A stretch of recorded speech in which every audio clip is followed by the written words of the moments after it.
Yo, what's up, YouTube? Welcome back to another episode of Before You X Me. It's your boy JJ. And I go by the name of 2025 CDBC AK. Thing where you don't already fail.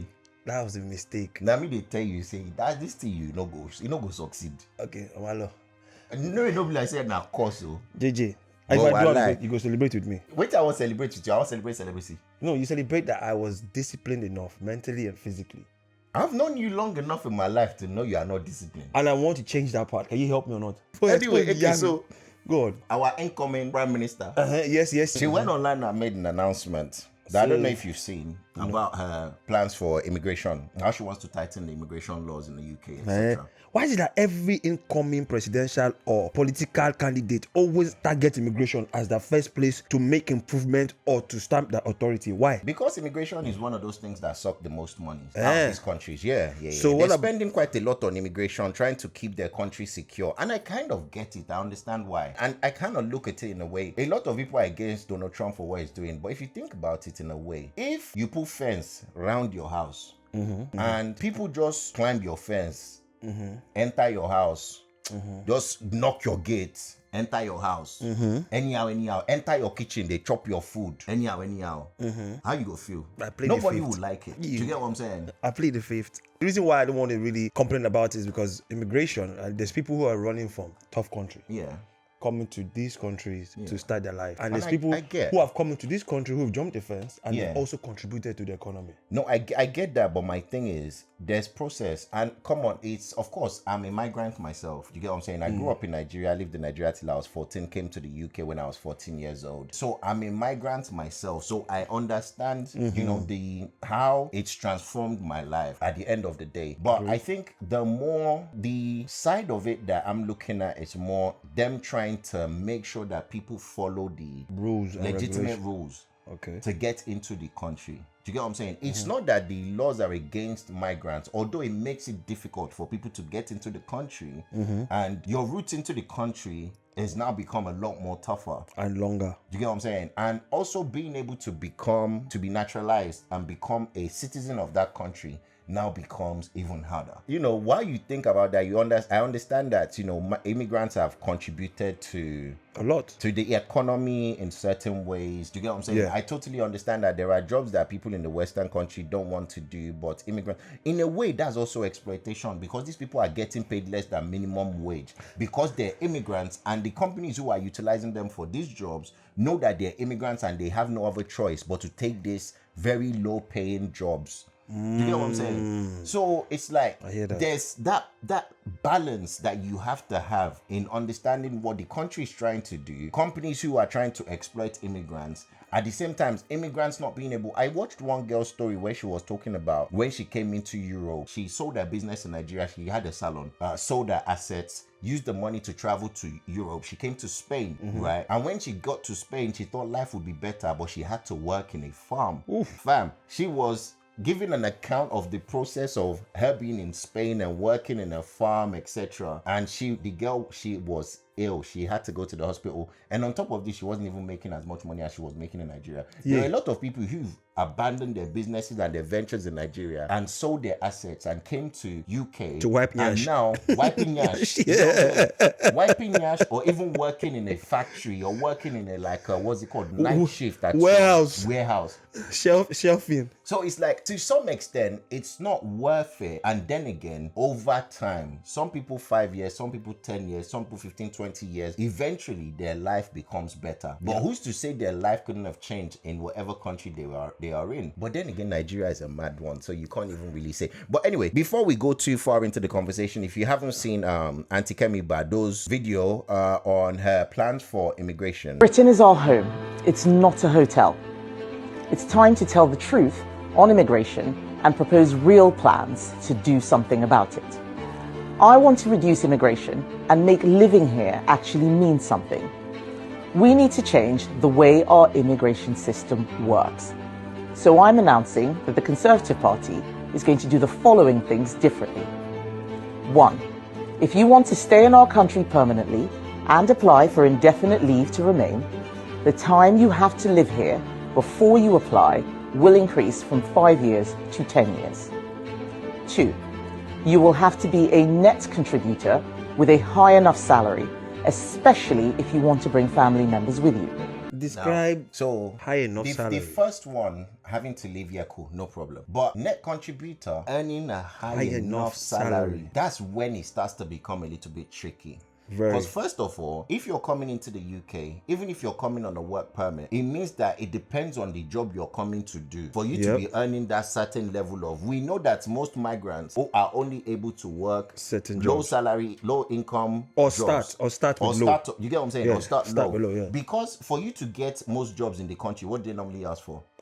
5 years of working history. Most people ask for work experience, yeah. and they want experience in an organization where it is equal to theirs or similar experience that you've done in the past. How can you say, okay, I was working for a letting agent in Nigeria or a letting agent in Kenya? You get what I'm saying? To now be able to apply for a letting agent in job UK, in the UK. First, you might not even have the certificates that you need to be able to apply for those jobs. So it becomes a lot trickier. Now, I'm not saying I'm against all of these rules, but I'm saying it makes it a lot more difficult for people to be able to achieve these things, because then you're only looking at a certain subcategory of people who are able to, very tiny amount of people. Who are able, and I think that's just the whole point, is to reduce that number of people coming into the country. I think what I think she's trying to do as well is reduce the number of people of country and want to accept special kind of people. Yeah, people who can contribute to the economy and also bring their skills, like doctors. What's that upper echelon? Yeah, like those people who can bring their skills. Engineers, so you want surgeons, you want to be able to take away skills from one economy or one country to yours to benefit yours. Yeah. So it has to be specific type of people. So that means say Agbero no fit come UK now. They born Agbero. Now only doctor. Which job you work on? Oh, shamo, not Malians. But we'll go to the second one. Nicely.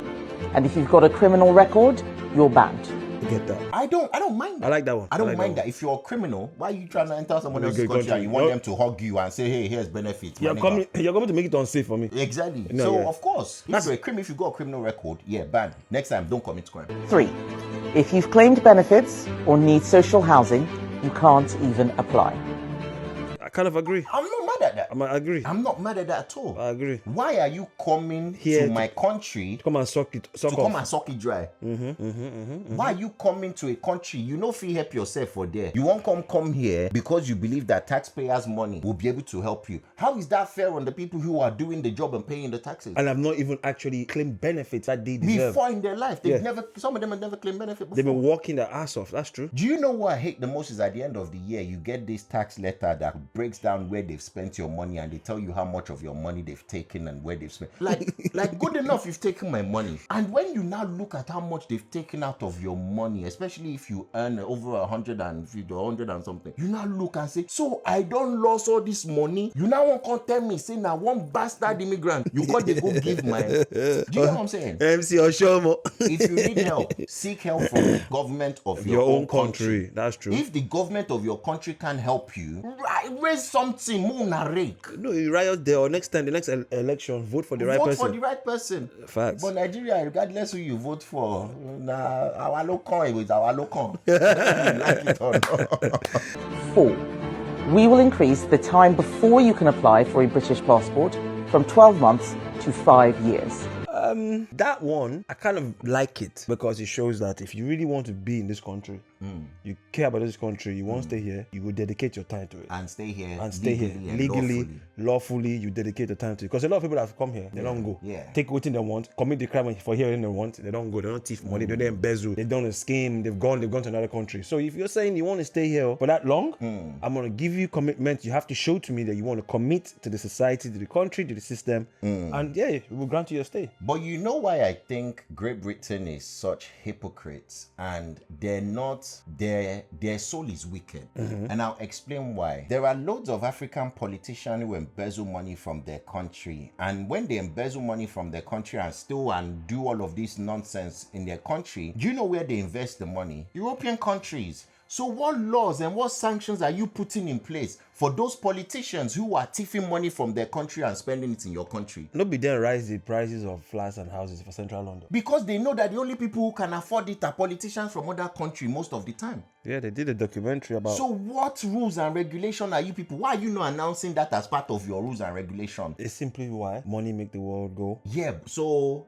the people who can't afford to be thieves, who are not thieves and can't afford to spend money in your country, and you know some country give you they give you citizenship when you spend invest a certain amount of money in their country. Really? Yeah, now if you get money like this, you feel buy citizenship for some Caribbean countries, even probably in some European countries, probably. Oh wow. I don't see all of that. Well done. So it's money then. So it's like, it makes sense, but at the same time, you guys are being unfair. So, then stop taking those politician monies as well at the same time. So would you say, so far all these points she's pointed out, would you say she's actually leaning to the financial gain of the country? Yeah, but that's where they're leaning to, because everything is about money at the end of the day. So it's about how much migration is taken out of your country's economy. It might not be contributing to it as much as it's taken out of it. So when you do the maths, you're like, you know what, now let me just cut off all of this spend from the people that I'm contributing to, that's not contributing. Yeah. Get rid of them and only keep the people who are contributing well enough. Or invite the people who can come and Because contribute. if only one thief from Africa can contribute 300 million, that covers the amount of how many people where they work for farm if you contribute. Just one thief. Don't embezzle 81 billion naira. Come bring and call come spend. Come spend. Buy apartment, buy flat. You get what I'm saying? So go on. It will take a minimum of 15 years to start an application. 5. If you enter this country illegally or outstay your visa, you will be banned from ever gaining leave to remain or a passport. And I mean, that's the route that most people use. Yes. Come here with a visa, outstay their visa, wait that few years, and then make an application to the Home Office. There you get. And I think that's just where, but I feel like... I think we've overdone it now. I get what you're saying. We've overdone it. We did it a lot. Well, now they only frustrate them. And I also think that the contribution to criminal activities by a lot of people is also not helping. There's this news article that I saw the other day that basically says second woman has now been arrested for supposedly using different wigs so that she could sit the British citizenship test for other people. LBC joined immigration enforcement officers in Kent as they knocked down the door of the 42-year-old Nigerian. So we found a number of items, different wigs that we think were part of the disguise that this person used.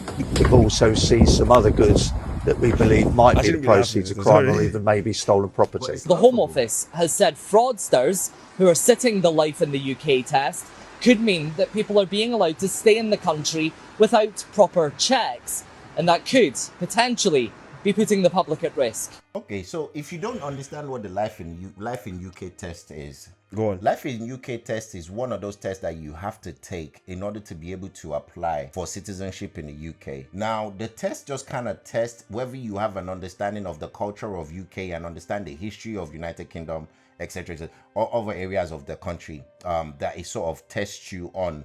Now, these tests are not that difficult to go to do. They're not that hard. Okay. I've taken one. Okay. Have you taken one? Nope. I've taken a Life in UK test and they're not that hard. You pass them? I pass them. So it's kind of like doing your theory for driving. Okay. Do you get what I'm saying? Where you kind of said you do. But the idea is to know that you understand the culture in the United Kingdom, and also you can speak. There's also an English, what's it called? You have to have a certain level of level of English to be able to apply and also be able to do some maths. I think that it's not hard at all. It's pretty simple, straightforward. Okay. But tell me why our people. please, explain to me, sir. Why our people don't want just sit down, read book, study, pass the test? No, it's impossible. Why our people got to Congo carry wig? 30K wig. They plaster wig for head. Antibolanle. So wait, let me put this in right. One woman, yeah? Sabi the easy test. She don't do them for over 12 people. So what I'm saying is, sit them over and over so again. she's sitting down there, going there with different wig. Yes, under different names. Sitting it for them. So, did she think she was not going to get caught? A woman has been arrested on suspicion of fraudulently taking UK citizenship test for 12 legitimate applicants while in disguise, the Home Office has said. The 42-year-old woman was arrested after investigators carried out a warrant at an address in Dartford, Kent. The Home Office said officers acted on knowledge that the woman was alleged to have completed tests across several test centers in the UK, disguising herself and falsifying ID documents to avoid being recognized. So, all this thing that our auntie Kemi Badenoch was saying. Yeah. You see, she's made it harder because you have people like this who will block it for other people who want to come in here genuinely and follow the previous rules and regulations. And just be quiet. Most people just want to enter this country, stay quiet, do legit work, do legit education, and then pass, and then just be able to make money and quietly go back and do dirty December or go home and relax. Our problem is, one of the problems that I think we have is, we like to cut corners a lot, and there's just certain aspects in life, you just have to go through the straight long process, narrow straight long process. Cutting corners every time is going to land you into shit and land other people's future into shit. Exactly. And that's what they've done. That's where the problem is. But anyway, look, let's know what you think about these things. Let's know what you think about these new rules and regulations to immigration. Let's know what your stories are if you feel like telling us your story. But most of all, please like, share, and give subscribe. us a follow. Until then, Peace. peace.